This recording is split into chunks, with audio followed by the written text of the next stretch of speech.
प्रेम पत्नी से क्या करना, प्रेम पति से क्या करना, प्रेम बच्चों से क्या करना। तो क्या करें पत्नी से? व्यवहार। पत्नी के साथ अच्छा व्यवहार रखो, पति के साथ बेस्ट व्यवहार रखो, बच्चों के साथ अच्छा व्यवहार करो।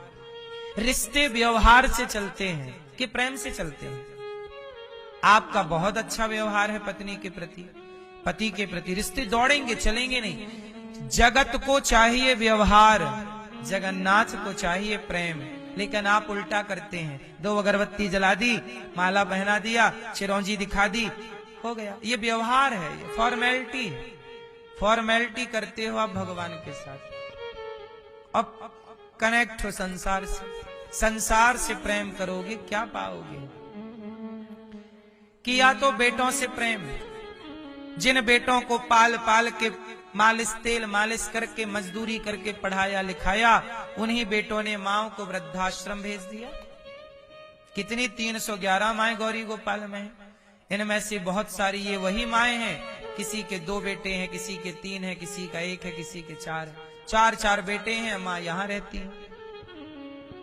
किया तो सब सेवा, किया तो प्रेम बच्चों से, लेकिन आखिरी में उन बच्चों ने क्या दिया? एक रोटी भी तो नहीं दी उस प्रेम के बदले, एक गिलास सम्मान से पानी भी तो नहीं दिया उस प्रेम के बदले। और ये केवल इन आज की जो पीढ़ी है, मुझे नहीं पता कि कितने % वो आपकी सेवा, आपका बुढ़ापा सुरक्षित है कि नहीं, ये मैं नहीं जानता।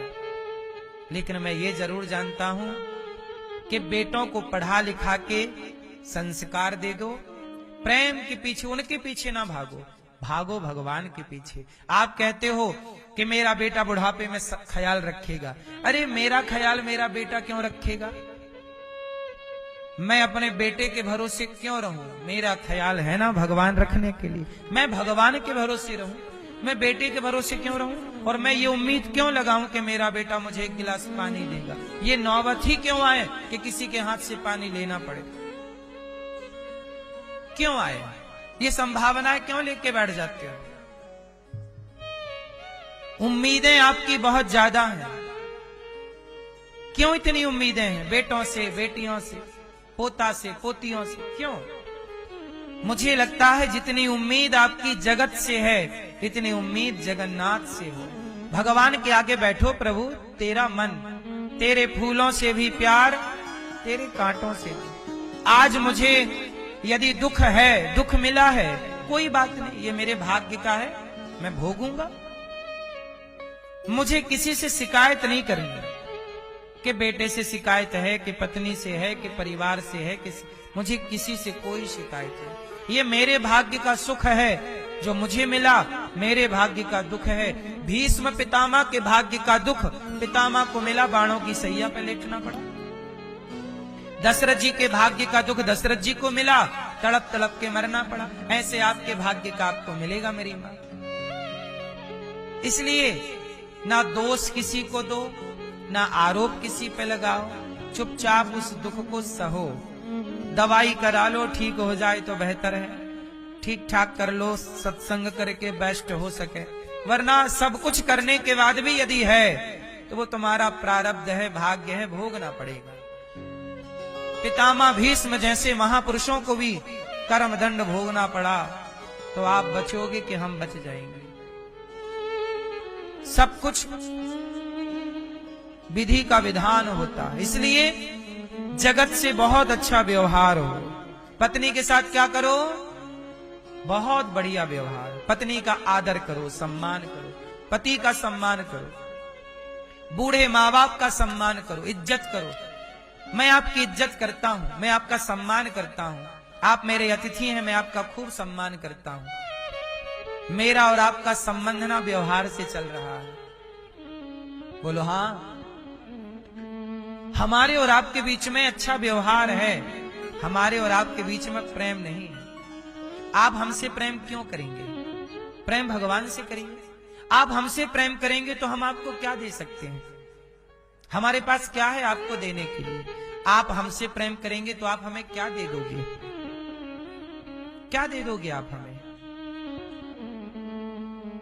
लेकिन भगवान से प्रेम करेंगे ना, तो भगवान ने ही हमें 84 लाख योनियों से निकालकर हम तो नाली का कीड़ा बने नाली में भटक रहे थे, इन्होंने दया की भगवान ने, और इन्होंने दया करके हमें मानव शरीर दे करके वृंदावन धाम में बिठा दिया। ये इनकी कृपा नहीं तो क्या है? ये हमें जो दे सकते हैं ना, वो ना हमारा पिता दे सकता है, ना हमारी माँ, ना आप दे सकते हैं। बोलो हाँ। इसलिए भगवान जो दे सकते हैं वो कोई और क्या देगा। इसलिए भगवान की शरण में रहो, भगवान के आश्रित रहो, और यही सत्य है।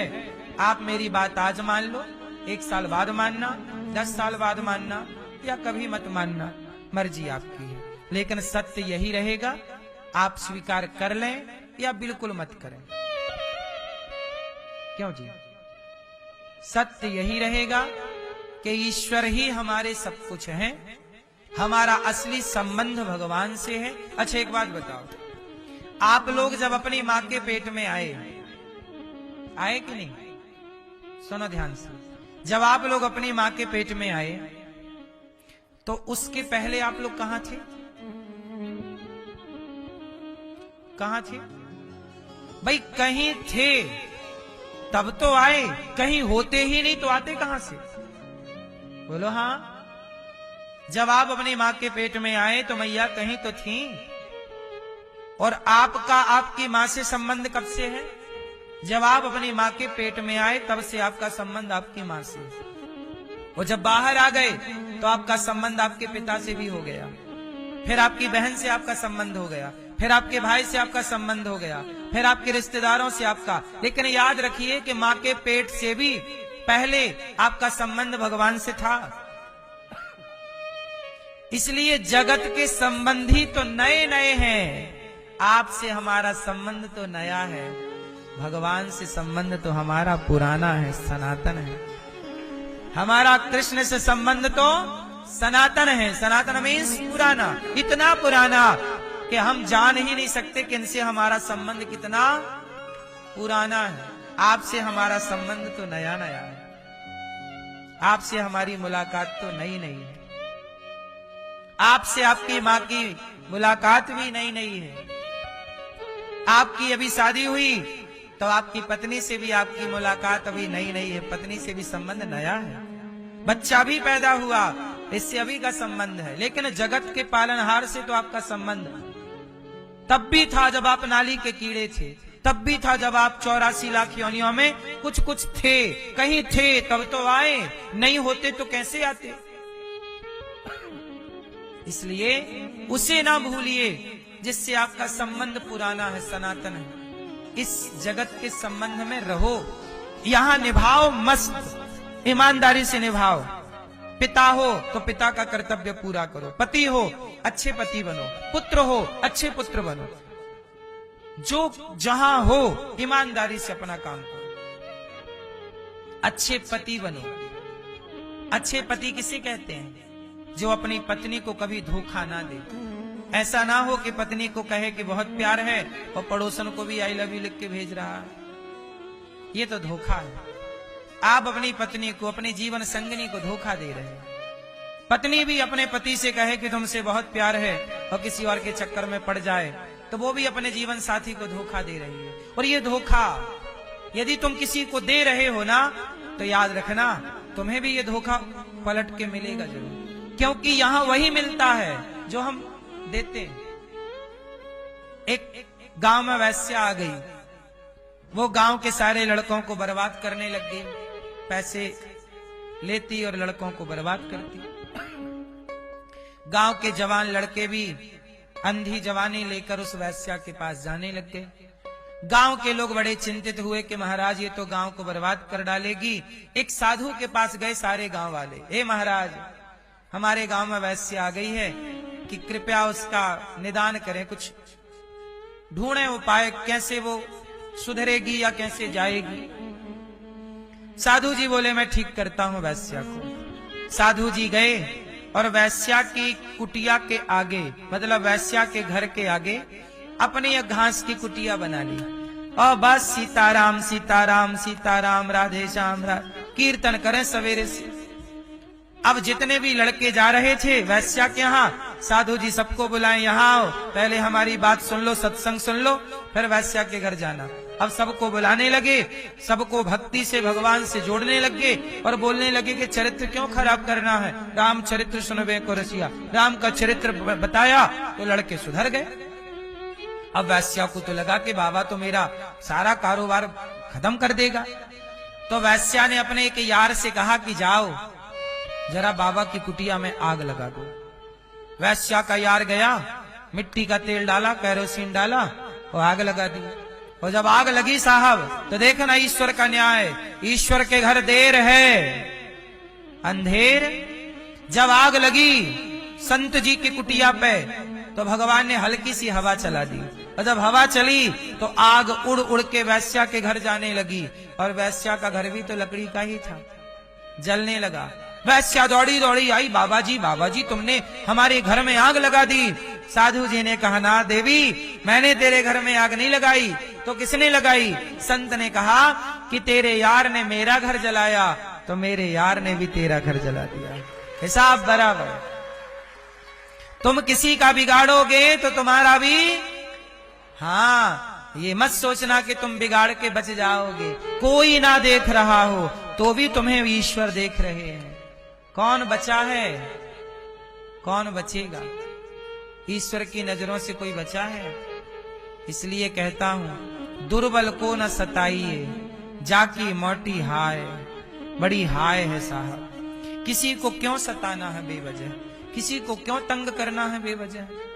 इसलिए कहता हूं, अपनी पत्नी को धोखा नहीं, अपने पति को धोखा नहीं, अपनी माँ के साथ धोखा नहीं, अपने भाई के साथ धोखा नहीं। जो अपने भाई का सगा नहीं हो सका, जो अपनी पत्नी का और अपने पति का सगा नहीं हो सकी या हो सका, वो किसी का सगा नहीं हो सकती या हो सकता। किसका होगा या होगी आप बताइए? जो अपने भाई के साथ सही व्यवहार नहीं किया, सगा नहीं हुआ, वो किसका सगा होगा? इसलिए अपनों के साथ सगे रहो, औरों के साथ आपको सगा होने की जरूरत नहीं है। आप हमारे साथ सगे मत बनो, आप अपने भाई के साथ सगे रहो, है ना? आप अपने भाई को धोखा, आप हमारे पास आए, गुरुजी हम बहुत पूजा करना चाहते हैं, बहुत प्रेम करते हैं भगवान से, हम थोड़ा सा दान भी करना चाहते हैं। ठीक है, आप कर लो दान, पर ये बताओ कि तुम्हारा भाई पेट भर के खा रहा है? ऐसा होता नहीं कि तुम्हारे भाई को तुम्हारे रोटी की जरूरत हो और तुम उससे तो दे ना रहे हो, पर हमें देने चले आए। हमें ना दो साहब, हमें एक रोटी भी ना दो, लेकिन जरूरत यदि आपके परिवार में किसी की है तो आप हेल्प जरूर करो। ईश्वर ने हमें यदि देने योग्य बनाया है तो समझ लो कि ईश्वर आपसे कुछ कराना चाह रहे हैं। लेकिन आप लोग पाते हो ना तो सारा तिजोरियों में लॉक करने लग जाते हो। किसी को एक रत्ती ना मिले, एक रत्ती ना मिले। धन तुम्हारे बाप की बभौती नहीं है, धन नारायण की पत्नी है, तुम इन्हें तिजोरी में बंद नहीं कर सकते। लक्ष्मी चंचल है, यदि तुमने तिजोरी में बंद किया तो वो ढूंढ लेंगी रास्ता। इसलिए लक्ष्मी माँ है और लक्ष्मी नारायण की पत्नी है, और नारायण की पत्नी को नारायण की सेवा में लगाओ। नारायण कब प्रसन्न होते हैं? जब कोई नर सेवा करता है। जब किसी भूखे को आप भोजन कराते हो तो नर सेवा से ही नारायण प्रसन्न होते हैं। और जहाँ सेवा है वहाँ नारायण प्रसन्न है, और जहाँ नारायण प्रसन्न है वहाँ लक्ष्मी नृत्य कर रही है, वहीं लक्ष्मी है। लक्ष्मी वही है जहाँ नारायण प्रसन्न है। इसलिए सेवा करो। इसलिए गौरी गोपाल आश्रम में हजारों संत नित्य आकर के भोजन कर रहे हैं। आप भी दे सकते हो, पहले अपने भाई को देना, पहले अपने घर की जरूरतें पूरी कर लो। इस पूरी करने के बाद कुछ बचे तो एक दो रोटी का सहयोग गौरी गोपाल में साधु संतों के लिए कर सकते हो। ये संत लोग जो आप देखते हो ना, हजारों संत भोजन कर रहे हैं, हजारों संतों को पेट भर भोजन मिल रहा है। ये संत देखो टीवी पे, संत जन प्रसाद पा रहे हैं। नित्य की सेवा है ये, 12 महीने की। तुम्हारे खा लेने के बाद कुछ बच जाए तो सेवा कर लेना, ना बचे तो आप पहले अपना